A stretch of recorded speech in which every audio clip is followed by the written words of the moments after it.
လောလောဆယ်ဒီဘဝမှာစိတ်ချမ်းချမ်းသာသာငြိမ်ငြိမ်အေးအေးလေးဖြစ်အောင်နေတတ်ထိုင်တတ်ဖို့လောလောဆယ်နေတတ်ထိုင်တတ်ဖို့ဒီကနီးမှလည်းပဲချမ်းချမ်းသာသာလေးငြိမ်ငြိမ်အေးအေးလေးသိနိုင်ဖို့တရားအထုတ်ကြတယ်လို့ဒီလိုလေးပြောတတ်မယ်ပြောနိုင်မယ်ဆိုရင်အလွန်ကောင်းမယ်နော်ဘာလို့တရားအထုတ်တာတုံးလို့မေးရင်အနေတက်ဖို့အသေးတက်ဖို့ဟုတ်တယ်မဟုတ်လားအနေမြန်တက်เสียလိုသေးသလားဦးဇင်းရေဟာအနေတက်เสียလိုတာပေါ့အနေမတက်လို့မဟုတ်စိတ်တွေဆင်းရဲနေရချမ်းသာအောင်မနေတတ်လို့ဆင်းရဲနေတာအေးချမ်းအောင်မနေတတ်လို့ပူလောင်နေတာရှင်းအောင်မနေတတ်လို့ကျုပ်တို့ရှုပ်နေတာနေကိုမနေတတ်သေးဘူးမနေတတ်လို့ဘလို့တွေဖြစ်နေတာလို့တော့ပြောလို့တော့မရဘူးပေါ့သို့တော့ဓာတ်ထက်ကောင်းမွန်တဲ့ဓာတ်ထက်ချမ်းသာတဲ့ဓာတ်ထက်ငြိမ်းအေးတဲ့အနေအထားလေးနဲ့ဘုံဘုံတို့မှာနေခွင့်ရှိတယ်နေလို့ရတယ်သို့တော့ကျွတ်တို့ဟာဓာတ်ထက်ကောင်းမွန်တဲ့ချမ်းသာတဲ့ငြိမ်းအေးတဲ့အနေအထားမျိုးနဲ့မနေနိုင်သေးဘူးဟုတ်တယ်မဟုတ်လားကျွတ်တို့မှာဓာတ်ထက်ကောင်းမွန်တဲ့နေနီးရွေးချယ်ခွင့်မရှိဘူးလားရှိတယ်ညာသောဖြင့်ဘုံဘုံတို့ရဲ့စိတ်တွေကဘဝမှာဘလို့တွေဖြစ်ရင်းနဲ့နေနေတာတော့မတိမှုနဲ့နေနေတာမေးလျော့မှုနဲ့နေနေတာ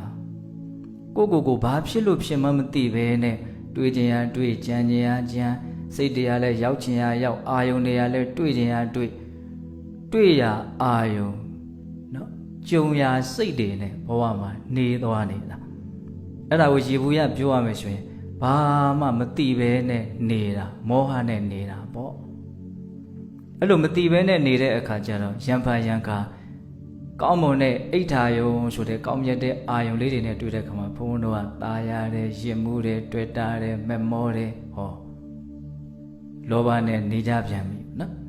အနိဋ္ဌာယုံနဲ့တွေ့ပြီစိတ်တိုင်းမကြစရာအာယုံတွေမြင်ရပြီကြားရပြီဆိုတော့ဘာတော့ဒေါသနဲ့နေကြပြန်မကျေနပ်ဘူးစိတ်တိုင်းမကြဘူးဘာနဲ့နေတာတော့ဒေါသနဲ့နေတာဘဝမှာဘုံဘုံတို့တွေဟာမောဟကိုအခြေခံပြီးတော့လောဘနဲ့ဒေါသတလဲစီဖြစ်ပြီးတော့နေကြတာအဲ့ဒီနေနည်းကမျက်နှိုးစရာရှိပါသလားမရှိဘူးကိုကမသိလို့သာတကယ်တမ်းကအဲ့ဒါဟာပူလောင်တယ်ပင်ပန်းတယ်လေးလံတယ်ဒါကြောင့်မြတ်စွာဘုရားကလောဘဒေါသမောဟကိုမီးလို့လည်းဟောတယ်ဆင်းရဲခြင်းတရားတွေလို့လည်းဟောတယ်နှိမ့်ဆက်တတ်တဲ့တရားတွေလို့လည်းဟောတယ်ကျတို့ကသူတို့နဲ့အမြဲတမ်းအတူတူနေတော့သူတို့နှိမ့်ဆက်လို့နှိမ့်ဆက်မှမသိသူတို့ရှို့နေပြီမလို့လောင်လို့လောင်မှမသိပူလို့ပူမှမသိအဲ့လိုနေနေတာအဲ့ဒါတရားအထုတ်တယ်ဆိုတာအဲ့ဒါလိုမကောင်းမွန်တဲ့အခြေအနေမျိုးနဲ့နေနေတဲ့နေရာလေးမှာကောင်းမွန်တဲ့နေခြင်းလေးနဲ့အစားထိုးဖို့ကြိုးစားတာတနည်းအားဖြင့်နေတတ်ဖို့လေ့ကျင့်တာငါအခုပုံမှန်နေတဲ့နေခြင်းမျိုးထက်တာလွန်တဲ့ကောင်းမွန်တဲ့ချမ်းသာတဲ့ငြိမ်းအေးတဲ့နေနည်းမျိုးလေးနဲ့နေတတ်အောင်ငါလေ့ကျင့်နေတာလို့တရားအထုတ်တဲ့လူတိုင်းဟာအဲ့လိုလေးများသဘောပေါက်ဝင်ဆိုရင်အလွန်ကောင်းတယ်နော်ဒါကြောင့်တရားဘာကြောင့်အထုတ်တာတုံးလို့မေးရင်နေတတ်ဖို့မသေးခင်လေးမှာချမ်းချမ်းသာသာငြိမ်းငြိမ်းအေးအေးလေးနေတတ်ဖို့ဘလို့နေတာတုံးဆိုတရားအထုတ်တယ်ဆိုတာလွယ်လွယ်လေးပြောရရင်ပြစ္ဆုတ်ပံမှာနေတာဟုတ်တယ်မဟုတ်လားဖြစ်ခဲ့ပြီးသားကိုအတိအမှတ်ပြုပြီးတော့လေ့ကျင့်ပြီးတော့နေတာမဟုတ်ဘူးမဖြစ်သေးတာကိုရှောက်တွေးပြီးတော့ကြံပြီးတော့နေတာလည်းမဟုတ်ဘူးအခုဖြစ်နေတာကိုအခုသိပြီးတော့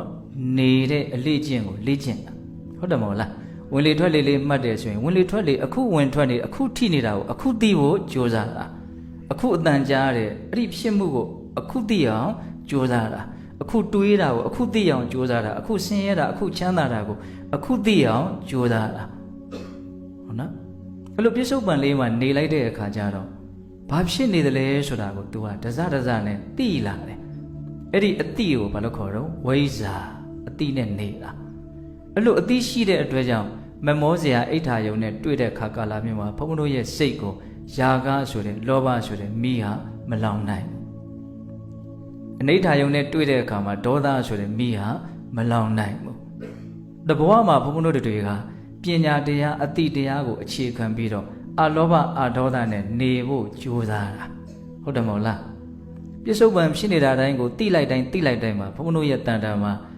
အာမောဟဆိုတဲ့အတိညာဝိဇ္ဇာရဲ့အလောဘဆိုတဲ့မလွန်မြင့်မြတ်တဲ့မလိုချင်တဲ့သဘောရဲ့အဒေါသလို့ဆိုတဲ့နော်ဒေါသမဖြစ်တဲ့သဘောရဲ့အလွန်မှမွန်မြတ်တဲ့နော်ဟိတ်သုံးပါးခေါ်တော့နော်ကုသိုလ်တို့ရဲ့မူလလို့သုံးတယ်အလောဘအဒေါသအာမောဟဒီတရားတွေနဲ့နေတာအဲ့လိုနေတဲ့အခါကျတော့စိတ်ကအလွန်မှအေးချမ်းတယ်တီးကြည်တယ်ငြိမ်သက်တယ်တော့တရားဘာကြောင့်အထုတ်တာတုံးဆိုရင်အစင့်နှိမ့်နဲ့နေခြင်းမျိုးနဲ့နေရတာအစင်မပြေဘူးလို့နားလည်ပြီးတော့အစင့်မြင့်နဲ့နေခြင်းမျိုးနဲ့နေဖို့လေ့ကျင့်တာအနှစ်ချုပ်ပြောမယ်ဆိုရင်ဘာတော့အနေတက်ဖို့ကြိုးစားတာအဲ့ဒါမှနေတတ်တယ်ခေါ်တာအဲ့ဒါကျွတ်တော့ဒီနေနည်းနဲ့နေတဲ့အောင်ကျွမ်းကျင်အောင်မလေ့ကျင့်တဲ့အခါကျတော့နည်းနည်းလေးပြင်းထန်တဲ့အနိဋ္ဌာယုံလေးတွေ့ရင်ဘာဖြစ်လာပြီးတော့ဒေါသဘယ်အဆင့်ထိရောက်တောကအဆင့်ထိရောက်မယ်ပို့ပြီးတော့စိုးမယ်ဆိုရင်ပရိဒေဝအဆင့်ထိရောက်တော့စိုးရိမ်မယ်ငိုမယ်အဲ့ဒီကြတော့မှအော်ငါမနေတတ်ပါလားလို့သိမှာနော်သူ့အရင်ဒေါသမီးအပျော်လေးတွေလောင်နေတဲ့အခါမှာတော့ကိုမနေတတ်လို့မနေတတ်မှလည်းမသိဘူးနေတာထိုင်တာရှိတယ်သူကဟုတ်လားငွေအဖျားလေးလောက်ပေါ့သူကတခါလေးဖျားနေရတာတော့အရလာရှိတယ်လို့ဟုတ်လားအဖျား103 104ရောက်ပြီဆိုတော့မှအဖေခဲ့ပါအမေခဲ့ပါဖြစ်သဘောပေါက်လားဘုံပြောတာဒါကြောင့်ဘာကြောင့်တရားအထုတ်တာတုံးလို့မေးရင်အနေတက်ဖို့နောက်တစ်ခွန်းကြံသေးတယ်နော်ဗါလဲတော့အသေးတက်ဖို့ဟာဒါလည်းပဲဘုံတို့မမြင်လို့မရဘူးမသိလို့မရဘူးမတွေးလို့မရသေချာပေါက်တွေ့မှပျက်စီးခြင်းတရားကြီးကဘုံလိုရင်းပဲတန်းနေအောင်ပြောလိုက်မယ်ဒီတိုင်းသာနေသေခြင်းတရားနဲ့တွေ့ရင်အစင်မပြေနိုင်သေးဘူးကိုကရှောက်ထင်းမနေနဲ့မပြေသေးဘူးဟုတ်လားအဲ့လိုဆိုရင်သေမှလည်းသေကြတယ်အစင်မပြေမှလည်းသေကြတယ်ကျတို့အစင်ပြေအောင်ကျုတင်ပြင်ဆင်ဖို့အရေးကြီးဘူးလားအရေးကြီးတယ်အဲ့တော့စောစောကနေတတ်ဖို့ဆိုတဲ့နေနီးလေးကအလွန်မြင့်မြတ်တယ်အဲ့ဒီနီးလေးနဲ့နေတဲ့အလေးကျင့်ကိုလေ့ကျင့်နေမယ်ဆိုရင်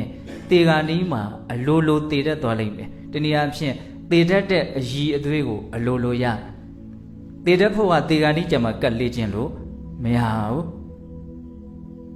တည်ခြင်းတရားဆိုတာဘဝမှာအလွန်အရေးကြီးတယ်ဘာဖြစ်လို့တုံးဆိုတော့